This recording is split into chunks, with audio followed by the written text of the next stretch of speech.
The membrane of the cell disintegrates, all the contents of the cell spill over, and that's how cell eventually dies.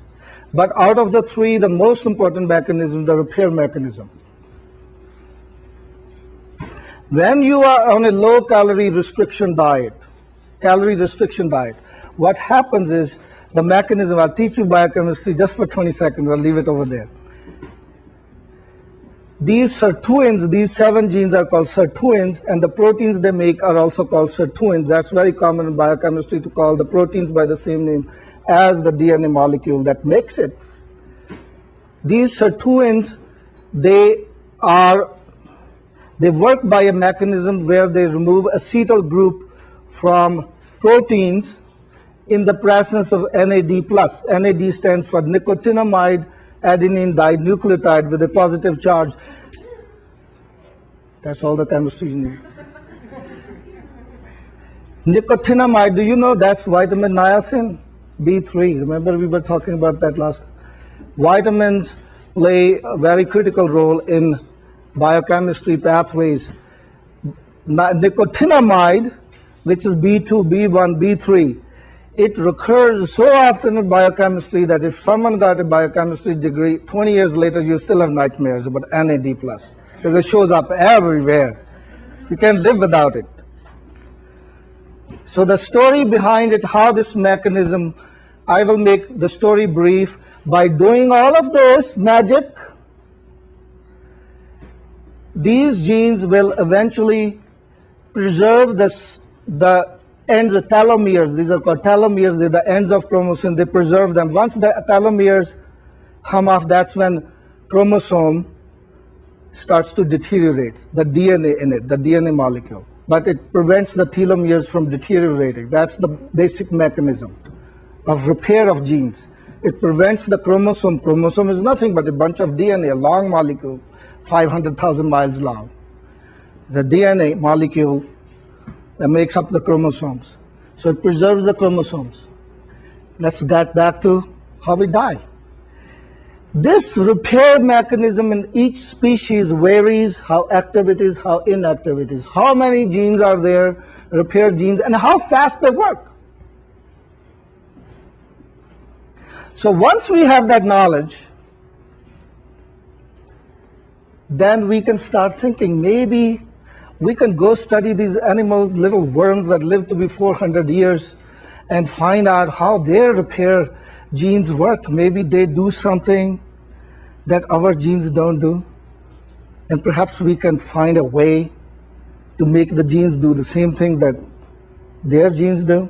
And that's what's going on right now. That's why the research came out. This was one of the many things, among the many things that were discovered incidentally, basically, that on calorie restriction diet, this is what happens.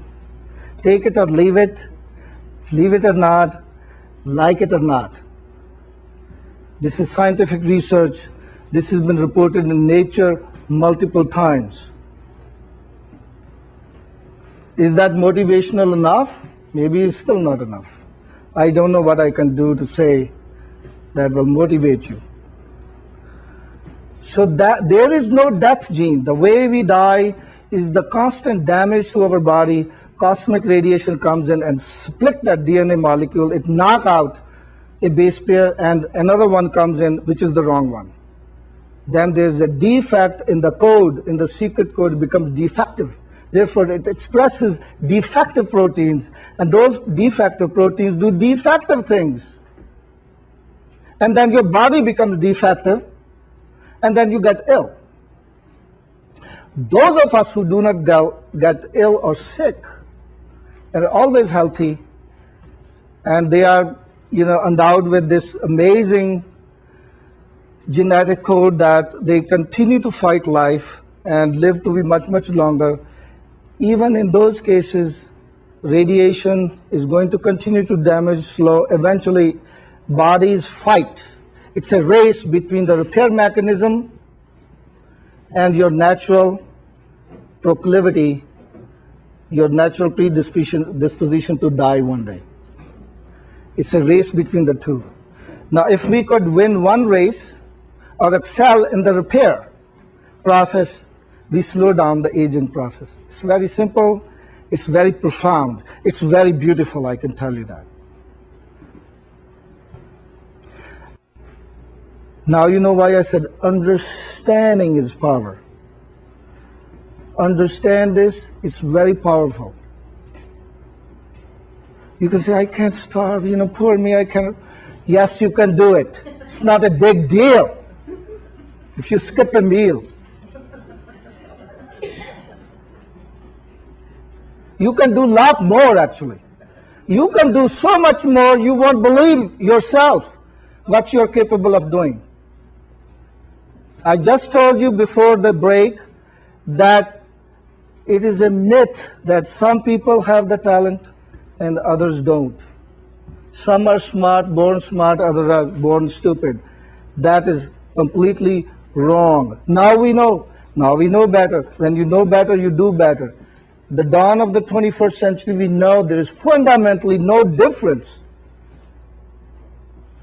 With minor variations, there is fundamentally no difference between two human beings. If you hated second grade mathematics, still you can become a mathematician if you have the right environment. Someone really taught you, you get to like it. And all of a sudden you are like, this is good stuff.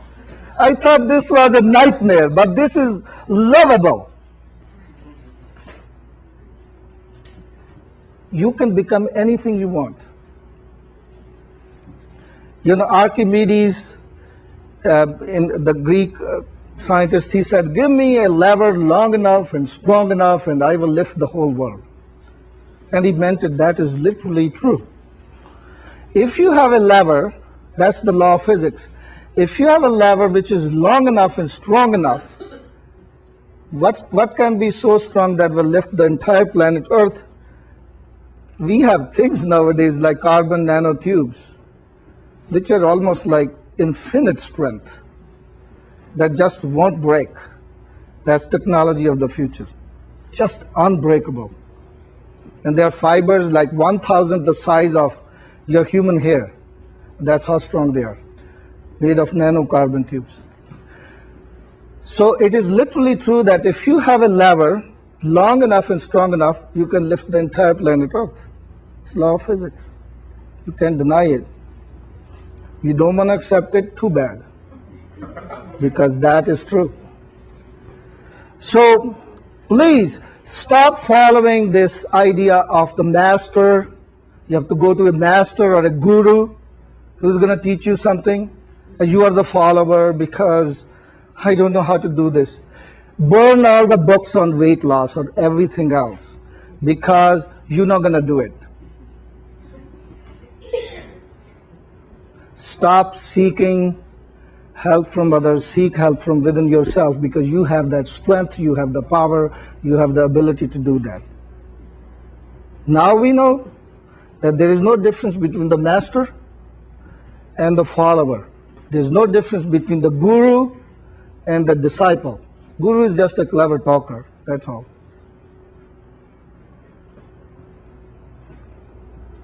Can you seek help? Talk to someone? Sure, it's not a bad thing. You can come here if it helps. But unless you make a decision in your life that you are going to take responsibility, and sorry to hurt your feeling, stop lying to yourself. Because it's amazing how human mind works. We kind of have ways to say to others, I do everything. I gave you statistics. 95% of my patients give me the same reason. And I give them a 2-minute spiel, which makes no sense because I have to go to the next room to see another patient. That's why we have seminars that can be very valuable. Unless you take responsibility, it's not going to happen. And that's a bad news. Either you give up, go home, and eat with 2 hands, or say to yourself, you know what, I want to give it a try. You must have a change in your heart. If your heart doesn't change, nothing else is going to change. And when you change your heart, what happens is you change the world. You win your own heart, and you win the entire world. You own the entire world. You literally do. It applies not only to weight loss, it applies to every single aspect of your life. If you can do that, anything is possible. Your economics, you can't pay your rent, you're losing your house, there's a foreclosure, there's misery, divorces going on. You lost all your money on the stock market because you were greedy enough to invest in the first place. Those things magically somehow tend to repair themselves in your life because your perception changes. You start to look upon things differently. When you start to look at things differently, those things change. Remember I talked about the TV picture on TV? These are little pixels. They're little dots of light. Some are darker than others. They look like a picture. There's no picture. If you look away, the picture disappears. So everything in this world is made of tiny little pixels. Those pixels put together make up everything we see. So if we can change our perception, the way we look at things, and look a little bit deeper and understand, you will begin to believe it in yourself. You don't need doctor, you don't need diets, you don't need any of those things. Is it okay to use some help? Change your diet? Do exercise? Absolutely. Don't take me wrong. I didn't give this whole thing to suggest that you don't make changes in your lifestyle. That's extremely important. Actually, I will tell you, one of the best things you will ever do to yourself, for yourself, even though exercise does not help you lose weight. The purpose of exercise is physical fitness, not losing weight. So this is one of the best things you will ever do to yourself. There is no substitute for exercise. There's no alternative. There is nothing else I can do. Give it to you as you say, okay, you don't have to exercise, just do this. We'll take care of it. There is no substitute.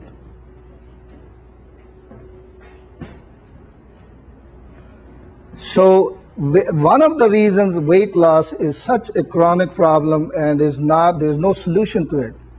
The best people here, there were a couple of them who went as far as 2 years and then they gained it back. Do you ever wonder, if I could do it for you 2 years, maybe I can do it for 3 or 4, maybe 10, 20, 30. Why not? What was it that you didn't do right that you regained it back? Maybe the formula, the recipe that you used in the first place wasn't meant to work. Can you be on a diet for the rest of your life? How can you be on a diet for the rest of your life? So stop using diets and the answers will come to you. You will not seek answers. You will automatically learn, this food, that peanut butter, maybe I should have those veggie stuff. That's a little bit healthier. You will start to make right choices automatically. The wisdom will come to you. You will not go and look for that wisdom. Wisdom will just walk up to you. It's a spontaneous regeneration. It's absolutely automatic changes that occur as a result of you making the right choices in your life. I'm going to stop at that, open the floor. You guys are welcome to ask me as many questions as you like. Yes, ma'am. We were talking about genes and they're being basically identical. Yes. Same stuff. But what about epigenetics that turns those genes on and off? That is where the differentiation is between species. Epigenetics are different, the repair mechanisms are different. How much cosmic radiation is going to cause a mutation is different. The basic structure of the genes is the same. But remember, you might say, well,